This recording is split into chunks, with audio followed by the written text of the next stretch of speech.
भारतीय उत्सवों की विशाल और रंग बिरंगी वितान रेखा में करवा चौथ एक अलौकिक आभा के साथ दमकता है।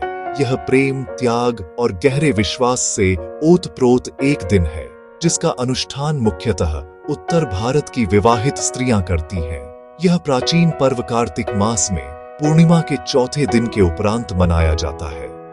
यह दाम्पत्य बंधन की स्थायित्व शक्ति का साक्ष्य है। इस दिन स्त्रियां सूर्योदय से चंद्र दर्शन तक जल आहार त्याग कर कठोर व्रत रखती हैं। यह केवल प्रायश्चित नहीं, आत्मिक निजी प्रार्थना है। यह व्रत पति की दीर्घायु, कुटुंब के कल्याण और समृद्धि हेतु ब्रह्मांड के समक्ष मूक संकल्प है। यह उत्सव श्रद्धा, सहभागिता और परस्पर संरक्षण के भाव को स्पर्श करता है। करवा अर्थात नलिका वाला छोटा मिट्टी पात्र, जो सायंकालीन पूजा का प्रधान अंग है। चौथ का अर्थ चतुर्थ होता है। यह परंपरा भर नहीं, यह सांस्कृतिक अस्मिता और भाव संबंध का सजीव प्रकटन है।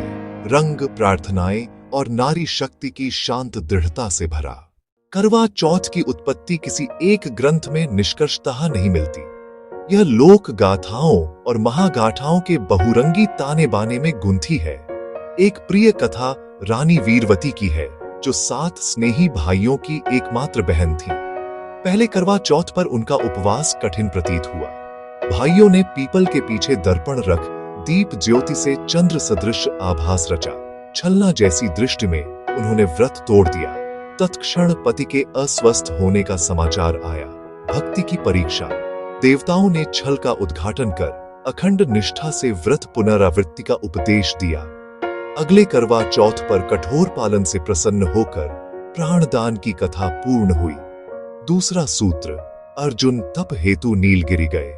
द्रौपदी ने श्री कृष्ण के संकेत पर यह व्रत रखा और अर्जुन विजयी लौटा। करवा चौथ का दिवस शांत और उत्सवपूर्ण लय में उघड़ता है। स्त्रियां सरगी नामक विशेष नैवेद्य ग्रहण हेतु प्रातः जागती हैं। सास का स्नेहिल प्रसंस्कार, पौष्टिक पकवान, मिठाई, फल, दीर्घ उपवास की सहायक पूर्ति। यही ग्रहण निर्जला व्रत के औपचारिक आरंभ का चिन्ह है। दिवस बढ़ते बढ़ते दाम्पत्य परिचय और नारी सौंदर्य के उत्सव में रूपांतरित होता है। 16 श्रृंगार, मेहंदी अलंकरण, रंग बिरंगी चूड़ियां, काजल रेखित नेत्र, मांग का सिंदूर, विवाह सौभाग्य का हर्षित प्रकटीकरण, मिलना जुलना, मेहंदी निहारना, संध्या पूजा की प्रतीक्षा। दोपहर उत्तरार्ध में सामूहिक पूजा, सजी थाली, करवे संग बैठकी, व्रत कथा का श्रवण, करवों का परस्पर आदान प्रदान, एक स्वर जप, सौहार्द और सहभागिनी भाव का प्रतीक। चंद्र उदय होते ही छत आंगन में दर्शन, छलनी से चंद्र, फिर उसी से पति दर्शन, चंद्र को अर्घ्य, दीर्घायु की प्रार्थना, तत्पश्चात पति द्वारा जल और प्रथमो निवाल से व्रत समापन। तेजी से बदलते भारत में करवा चौथ नई अभिव्यक्तियां पाता है। मूल भाव पत्नी की भक्ति अडिग रहते हुए अब इसे आपसी प्रेम और साझेदारी के रूप में भी देखा जाता है। अनेक दंपति साथ उपवास रखते हैं। चित्र साझा, शुभकामनाएं, दूरियों को पाटते वीडियो संवाद, वर्चुअल समुदाय का निर्माण। डिजाइन, वेशभूषा और आडंबर कहीं कहीं आध्यात्मिक पक्ष को ढंग देते हैं। चिंतन का विषय, समालोचनाएं भी हैं। जेंडर भूमिकाएं, दायित्व वितरण, परिणाम स्वरूप पसंद और स्वायत्तता पर संवाद। कई स्त्रियां इसे बाध्यता नहीं, सजग निजी चयन मानती है।